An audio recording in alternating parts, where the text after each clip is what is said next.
సీరియల్లో సినిమాలో నటించాలనుకుంటున్నారా? అయితే వెంటనే మా యాక్టింగ్ స్కూల్లో జాయిన్ అవ్వండి. Hi viewers, India's largest digital media network Suman టీవీకి స్వాగతం. ప్రస్తుతం మనతో ఉన్నారండి లైఫ్ కోచ్ వంశీ గారు. సో ఈ మధ్య కాలంలో మనకు తెలియదండి, మనం టాక్సిక్ పీపుల్ తోనే ఎక్కువ ఉంటాము, కానీ కొంతమందికి అది అర్థం కాదు. అసలు ఈ టాక్సిక్ పీపుల్ అంటే ఎవరు, వాళ్ళు అసలు ఏం ఎక్స్పెక్ట్ చేస్తారు? సో దీని గురించి వంశీ గారిని అడిగి తెలుసుకుందాం. నమస్తే వంశీ గారు. నమస్తే రాధా గారు. సో వంశీ గారు, ఈ మధ్య కాలంలో మనం ఏవైనా వీడియోస్ ఓపెన్ చేస్తే విపరీతమైన, అంటే ఇంకా మూడో వ్యక్తి ఉన్నారా లేదా, లేకపోతే వాళ్ళు మనుషులా కాదా అన్నట్లు బిహేవ్ చేస్తూ క్రూయల్ గా బిహేవ్ చేస్తారు. అతి ఘోరంగా కొట్టడము, నోటికొచ్చినట్లు దూషించడం, తిట్టడం, ఇవన్నీ ఉంటాయి. సో అసలు వీటిల్ని ఎలా తీసుకోవాలో ఫస్ట్ ఆఫ్ ఆల్ కొంతమందికి అర్థం కాదు ఆ రిలేషన్ లో ఉండి. సో ఈ మధ్య కాలంలో బాగా వింటున్నాం టాక్సిక్ పీపుల్ అనేసి. అసలు ఈ టాక్సిక్ పీపుల్ అంటే ఎవరు, వీళ్ళు ఏం ఎక్స్పెక్ట్ చేస్తారు అవతల పర్సన్ నుంచి? చాలా మంచి టాపిక్ సెలెక్ట్ చేసుకున్నారు రాధా గారు. మనం ఇండస్ట్రీ అంటే కార్పొరేట్ ఇండస్ట్రీలో కానివ్వండి, బయట కానివ్వండి, మనము ఒక ఫ్యామిలీ ఎన్విరాన్మెంట్ లో కానివ్వండి, ఎక్కడ వెళ్ళినా సరే ఈ టాక్సిక్ అన్న వర్డ్ వింటున్నాం. రైట్.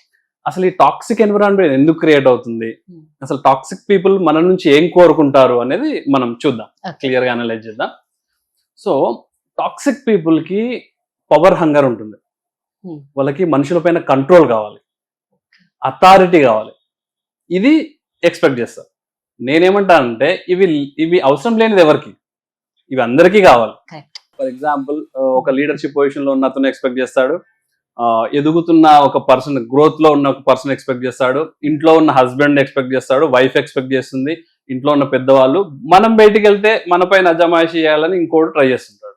బట్ డిఫరెన్స్ ఎక్కడొస్తుంది, టాక్సిసిటీ అనే వర్డ్ దగ్గర డిఫరెన్స్ ఎక్కడొస్తుందంటే, వీళ్ళు నెగిటివ్ వేలో ఇవన్నీ తెచ్చుకోవడానికి ట్రై చేస్తారు. ఫర్ ఎగ్జాంపుల్, ఇంట్లో వాళ్ళకి ఫీవర్ వచ్చింది అనుకోండి, ఇంట్లో వాళ్ళకి జబ్బు చేసింది, ఒక పారాసిటమాల్ టాబ్లెట్ వేయాలి వాడిని.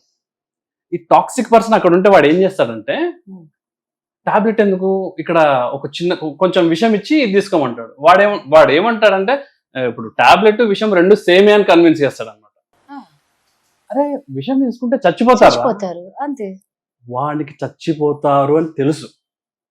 సో వీడు ఒకేసారి విషం మొత్తం ఇవ్వకుండా కొంచెం కొంచెం కొంచెం ఈ టాక్సిసిటీ అనే విషయాన్ని మైండ్ లోకి నింపి మనకి తెలియకుండానే మన బ్రెయిన్ ని డ్యామేజ్ చేసేస్తారు.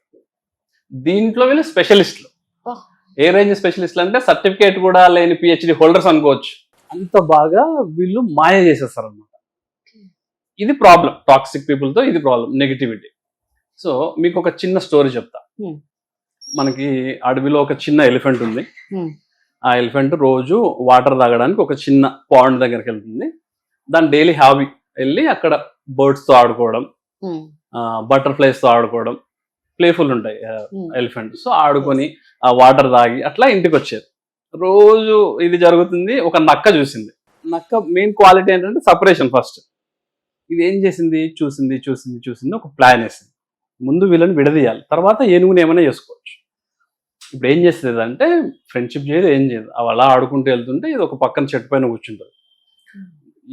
ఇంతున్నావు ఏనుగు ఆ చిన్న బర్డ్స్ తో బటర్ఫ్లైస్ తో ఆడుకుంటున్నావు, నీకేమైనా బుద్ధి ఉందా అసలు? స్టార్ట్ చేస్తుంది. వింటది వేణుగు, వదిలేస్తుంది. నెక్స్ట్ డే, నువ్వు చెప్పిన వినట్లేదు, నీకు అసలు బుర్ర లేదు, నువ్వు వేస్ట్, నువ్వు దేనికి పనికిరావు, కొంచెం డోస్.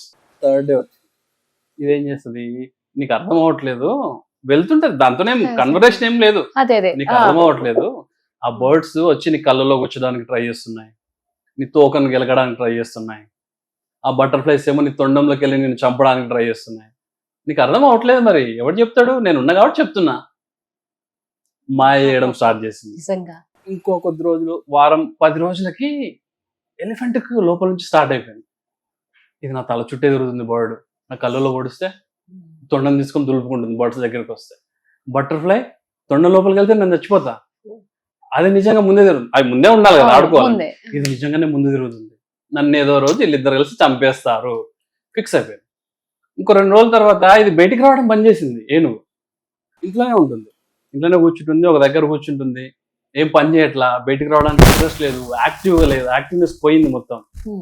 సో వీళ్ళ అమ్మ ఎలిఫెంట్ అడిగింది, ఏంటంటే నువ్వు బయటికి వెళ్ళట్లేదు, ఆడుకోవడానికి వెళ్ళట్లేదు వెళ్తాలే అమ్మా, ఆన్సర్ చెప్పట్లా, ఓపెన్ అవ్వట్లా, వెళ్తాలే అమ్మా అని వెళ్ళడానికి ట్రై చేస్తున్నా. ఎలా, ఎవరన్నా ఉన్నారా, ఎవరు లేరు కదా, ఈ నక్కుందా, బర్డ్స్ ఉన్నారా, ఎవరు లేని సిచ్యువేషన్ చూసి అలా వెళ్ళి ఇలా వచ్చేసాడు జాగ్రత్తగా. సో ఇక్కడ మనం అర్థం చేసుకోవాల్సింది ఏంటంటే, ఈ నక్క అనేది టాక్సిక్ మెంటాలిటీ. అది ఎలా ఇంజెక్ట్ చేస్తారంటే ఈ మాటల ద్వారా. వీళ్ళకి ఏం నచ్చదు, ఏం నచ్చుతుంది అంటే, వీళ్ళకి అవతలోడు హ్యాపీగా ఉండడం నచ్చదు. ఎలిఫెంట్ చాలా హ్యాపీగా ఉంది. ఇప్పుడు రియల్ లైఫ్ లో కూడా ఈ టాక్సిక్ పీపుల్ ఏం చేస్తారంటే, మీరు హ్యాపీగా ఉన్నారనుకోండి, మిమ్మల్ని టార్గెట్ చేసే వాళ్ళు మీరు ఎలా అయిపోవాలి, ఇక్కడ నుంచి ఇలా అయిపోవాలి, అప్పుడు వాళ్ళు ఇలా అవుతారు అన్నమాట. లేదంటే రివర్స్ ఉంటుంది, మీరు ఇలా ఉంటే వాడు ఇలా ఉంటాడు. మిమ్మల్ని ఇలా చేసే వరకు వాడు నిద్రపోడు. అవతల వాళ్ళు హ్యాపీగా ఉండకూడదు, వాళ్ళ రూల్. Next confidence. ఇప్పుడు ఏనుగు చాలా కాన్ఫిడెంట్ అని. సింహం ముందు ఏదైనా జంతువు నిలబడుతుంది అడవిలో అంటే ఏనుగు ఇలా ఉన్నప్పుడు టాక్సిక్ పీపుల్ కి నచ్చదు. వాడు ఇలా ఉండాలి. దీనికోసం వాళ్ళు ఎంత దూరమైనా వెళ్తారు. నెగిటివ్ వేస్ కావాలి, నెగిటివ్ వేస్ వెతుక్కుంటారు. నెగిటివ్ వేస్ ఏంటి, వాని బ్రెయిన్ తినేసేయాలి ఫస్ట్. వాని బ్రెయిన్ మొత్తం కంట్రోల్కి వచ్చింది అనుకోండి, మీరేం చెప్తే అది వింటాడు. థర్డ్, మీరు ప్రశాంతంగా మీ పని మీరు చేసుకుంటున్నారు. మీరు వర్క్ చేసుకుండొచ్చు, హౌస్ వైఫ్ అయితే పని చేసుకుంటుండొచ్చు, ఇంకేదో పనిలో ఉన్నారు. వీళ్ళకేంటి, మీరు ప్రశాంతంగా మీ పని మీరు చేసుకుంటున్నారు కదా, నచ్చదు. వీడేం చేస్తారంటే, వీళ్ళకేం చేత కాక ఆ పని చేసుకుంటున్నాడు. వీళ్ళకి వేరే పని ఏం చేత కాదు, అందుకే ఇంట్లో వంటలు కడుక్కుంటూ చేసుకుంటూ పని రాదు వీళ్ళకి. బయటికి వెళ్ళారు వీళ్ళు. హస్బెండ్స్, నేను చూసిన క్లయింట్స్ లో చూసిన ఎన్విరాన్మెంట్ ఎలా ఉంటుందంటే, చూటిపోటి మాటలు. ఇది హస్బెండ్స్ వైఫ్ నే కాదండి, వైఫ్స్ హస్బెండ్స్ కూడా ఇదే జరుగుతుంది. నీకు చేత కాక ఇంకా అదే జాబ్ లో ఉన్నావు, నువ్వు దేనికి పనికిరావు, 2-3 విషయాల్లో నువ్వు దేనికి పనికిరావు అనేస్తున్నారు డైరెక్ట్ గా. వాడు ఏమైపోవాలి? బోత్ ద కేసెస్ మనం చూస్తున్నాం. సో వీళ్ళకి ఎవరి పని వాడు చేసుకోవడం నచ్చదు, గందరగోళంగా ఉండాలి. అది వాళ్ళ నేచర్. ఇప్పుడు ఏం చేస్తారు, ఆఫీస్లో అనుకోండి, బయట అనుకోండి, మనం చూడొచ్చు క్రెడిట్ స్టీలింగ్ అని ఒకటి ఉంటుంది. పనంతా నేను చేస్తా, వాడు సడన్ గా వచ్చి నేను లేకపోతే ఆ పని అవ్వదండి. అసలు ఎంత చిరాగ్గా ఉంటదంట అలాంటి వాళ్ళతో. నేను లేకపోతే పని అవ్వదు, అదంతా చేసింది నేనే, అయిపోయింది. వాడు పగలు రాత్రి కష్టపడిందంతా వీళ్ళు ఒక మాటతో తీసేసుకుంటున్నారు. సరే, మరి తప్పు జరిగినప్పుడు నువ్వు తీసుకుంటావా?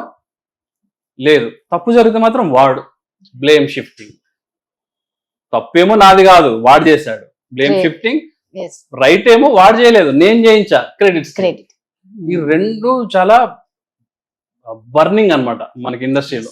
ఎక్కడైనా మనం చూడొచ్చు, రియల్ లైఫ్ లో కానీ కార్పొరేట్ వరల్డ్ లో ఇది ఎక్కువ, బట్ ఎక్కడైనా మనకు సిమిలర్ గా కనపడుతుంటుంది.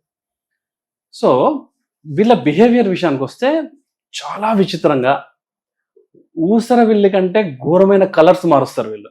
ఊసరవిల్లి పనికిరాదు అనుకోండి, వీళ్ళ కలర్స్ మార్చే ముందు ఇంట్లో ఒకలా ఉంటారు, ఆఫీస్లో ఒకలా ఉంటారు, బయట ఒకలా ఉంటారు, ఫ్రెండ్స్ దగ్గర ఒకలా ఉంటారు, ఇంటి గడప ముందు ఒకలా ఉంటారు, లోపల ఒకలా ఉంటారు రియల్గా. అయితే ఇక్కడ మనం చూసుకుంటే నెక్స్ట్ లెవెల్ అన్నమాట. ఇదంతా బయట వరల్డ్. లోపల ఇంట్లోకి వచ్చిన తర్వాత ఒక్కొక్కరితో ఒక్కొక్కలా బిహేవ్ చేస్తారు. ఇప్పుడు ఆ ఇంటికి ఒక హెడ్ ఉన్నాడు, వానితో వీనికి అవసరం, మామయ్య గారు చెప్పండి అంటారు. పక్కకు వచ్చి ఏంటే పక్కన జరగని పిల్లల్ని అసలు కేరే ఉండదు, పిల్లలకి కొట్టేస్తారు పిల్లల్ని. సో ఎంత వేరియేషన్స్ ఉంటాయంటే మనకి అది అపరిచితుడు సినిమాలో ఉన్న వేరియేషన్స్ ఏ దానికి పనికిరావు. వీళ్ళు 5 o'clock 6 o'clock ఆఫీస్ నుంచి ఇంటికి వచ్చేటప్పటికి వీళ్ళ వైఫ్ పరిస్థితి ఏంటంటే, అబ్బా అప్పుడే 5 అయిందా, వచ్చేసిండు. అసలు ఎంత భయంకరంగా ఉంటాయి అవి తలుచుకుంటే అండి. 6 అయింది, 4-5-6కి పిల్లలు వస్తారు, అమ్మ నాన్న బజార్కి ఎప్పుడు వెళ్తాడే అంటే కొద్దిసేపు అన్నా ప్రశాంతంగా ఆడుకోవచ్చు అని వాళ్ళ బాధ. సో ఆరెంజ్ మెంటాలిటీ ఉంటుంది. ఆఫీస్లో కూడా బాస్ దగ్గర ఒకలా ఉంటారు, మీరు ఎంత చెప్తే అంత. పక్కకు వచ్చి వాడేం బాసరా మొత్తం నేను చెప్పిందే చేస్తున్నాడు, నేను లేకపోతే వాడు లేడు. కిందికి వచ్చేసరికి మళ్ళీ టార్చర్, ఎందుకంటే పని చేయించుకొని అది తీసుకొని వెళ్ళాలి కదా, క్రెడిట్ స్టీలింగ్. సో ఇలా ఉంటది అనమాట. ఈ టాక్సిక్ పీపుల్ కి ఎన్విరాన్మెంట్ ఎలా ఉండాలంటే చిందరవందరూ ఉండాలి. ప్రశాంతమైన ఎన్విరాన్మెంట్, హాలిస్టిక్ ఎన్విరాన్మెంట్. వీళ్ళు ఉండరు. ఇప్పుడు ఎట్లా అంటే ఆ బురద పాము బురదలోనే ఉండాలి, తీసుకుపోయి మంచి నీళ్ళు వేస్తే 1 నిమిషంలో చచ్చిపోతుంది. వీళ్ళు ఏంటంటే ఆ ఎన్విరాన్మెంట్ చూసుకుంటారు ఫస్ట్. ఇక్కడ అన్సర్టైనిటీ ఉందా, అయిపోయింది, మనం గ్రోత్ అవుతుంది. ఫర్ ఎగ్జాంపుల్ చెప్పాలంటే బాగా హ్యూమిడిటీ ఉన్నప్పుడు ఫంగస్ ఫామ్ అవుతుంది. ఫంగస్ ఫామ్ అయితే వెళ్తుంది అక్కడ నుంచి, అది మొత్తం డ్యామేజ్ అవ్వాల్సిందే. సేమ్ ఒక అన్సర్టైనిటీ సిచ్యువేషన్, పరిస్థితులు గందరగోళంగా ఉన్న సిచ్యువేషన్ లో వీళ్ళు గ్రో అవుతారు, అక్కడ తిష్ట వేస్తారు, వాళ్ళ వల్ల మొత్తం నాశనం అయిపోతుంది. ఇది వీళ్ళ నేచర్. సో నిజంగా ఎంత బాగా చెప్పారంటే, first of all me story చాలా బాగుంది, మీరు చెప్పడం కళ్ళకి కట్టినట్టుగా ఉంది. సో మనం వంశీ గారితో స్టోరీస్ కూడా చెప్పించుకుందామండి. సో నిజంగా అండి, టాక్సిక్ పీపుల్ అనేది చాలా భయంకరమైంది. మనం ఒక శత్రువుని ఇంట్లో పెట్టుకున్నట్లు అని మీరు చెప్పిన దాని ప్రకారం నాకు అనిపిస్తుంది. ప్రతి ఇంట్లో ఇలాంటి శత్రువులు ఉంటారు. చాలా చక్కగా చెప్పారు. థ్యాంక్ యూ అండి. థ్యాంక్ యూ రాధా గారు.